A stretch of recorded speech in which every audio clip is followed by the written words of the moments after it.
Hello friends, മാമ്പഴക്കാലം കഴിഞ്ഞു. മാവ് പൂക്കുന്നത് മകരത്തിലാണ്, അതായത് ജനുവരി മാസത്തിൽ. മാമ്പഴക്കാലം മെയ് ജൂണോടെ കഴിയുന്നു. ഏതെങ്കിലും ശേഷിപ്പുണ്ടെങ്കിൽ അത് ജൂലൈ കൊണ്ട് അവസാനിക്കും. പിന്നെ ഓഗസ്റ്റ് സെപ്റ്റംബർ മാസം എന്ന് പറയുന്നത് ഒരു റെസ്റ്റിംഗ് പീരീഡാണ്. റെസ്റ്റിംഗ് എന്ന് പറഞ്ഞു കഴിഞ്ഞാൽ മാവ് വളരെ ആക്റ്റീവാണ്. പുതിയ തളിർപ്പുകൾ ഉണ്ടാകുന്നത് ഈ സമയത്താണ്, ഓഗസ്റ്റ് സെപ്റ്റംബർ മാസങ്ങൾ. മരത്തിൻ്റെ ഇലകളിൽ നോക്കിക്കഴിഞ്ഞാൽ നമുക്കറിയാം ഒരു വ്യത്യാസമുണ്ട്. സാധാരണ ഇലകൾ പച്ച നിറമായിരിക്കും. അതിൻ്റെ കാരണം നമുക്കറിയാം, അത് ക്ലോറോഫിൽ ഉള്ളതുകൊണ്ടാണ്.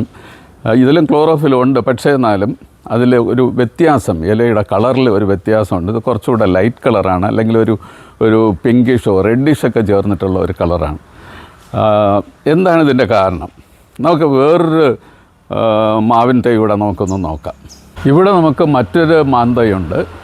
ഇതൊരു 3 വർഷമായി നട്ടിട്ട് ഇതുവരെയും പൂവുണ്ടായില്ല. എന്നാൽ എല്ലാ വർഷവും കൃത്യമായിട്ട് തളിര് വരുന്നുണ്ട്.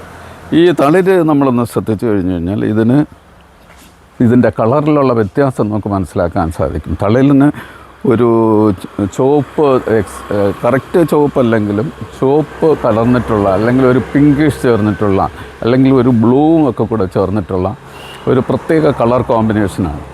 ഈ കളർ വ്യത്യാസത്തിന് കാരണമെന്ന് പറയുന്നത് ഇതിലടങ്ങിയിരിക്കുന്ന ആന്തോസൈനിനാണ്. സാധാരണ ഇലയിൽ ക്ലോറോഫിലാണ് കൂടുതലായിട്ട് കാണുക, പക്ഷേ ഈ തളിർ ഇലകളിൽ കൂടുതലായിട്ട് ആന്തോസൈനിൻ കാണുന്നുണ്ട്. ആന്തോസൈനിനാണ് ഈ ചുവപ്പും നീലയും കലർന്ന ഒരു കളർ കോമ്പിനേഷൻ തരുന്നത്.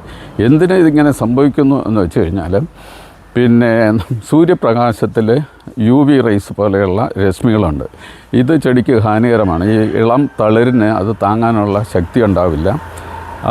ചെടിയൊക്കെ മാത്രമല്ല, എല്ലാ സകല ജീവജാലങ്ങൾക്കും ദോഷമാണ് UV റേസ്, അല്ലെങ്കിൽ അൾട്രാ വയലറ്റ് റേസ് എന്ന് പറയുന്നത്. അപ്പോൾ അതിൽ നിന്നൊരു സംരക്ഷണം കിട്ടുന്നതിന് വേണ്ടിയിട്ടാണ് പ്രകൃതി തന്നെ ഒരുക്കിയിരിക്കുന്നതാണ് ഈ ഒരു നിറമാറ്റം.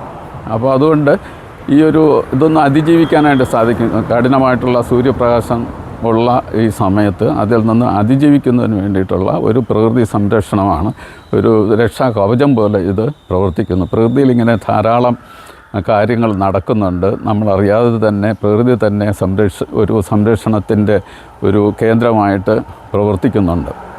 അപ്പോൾ അത് നമ്മൾ മനസ്സിലാക്കിയിരിക്കുക. ഈ വീഡിയോ നിങ്ങൾക്ക് ഇഷ്ടപ്പെട്ടുവെങ്കിൽ കമൻറ്റ് ചെയ്യുക, സബ്സ്ക്രൈബ് ചെയ്യുക, മറ്റുള്ളവർക്ക് ഷെയർ ചെയ്യുക.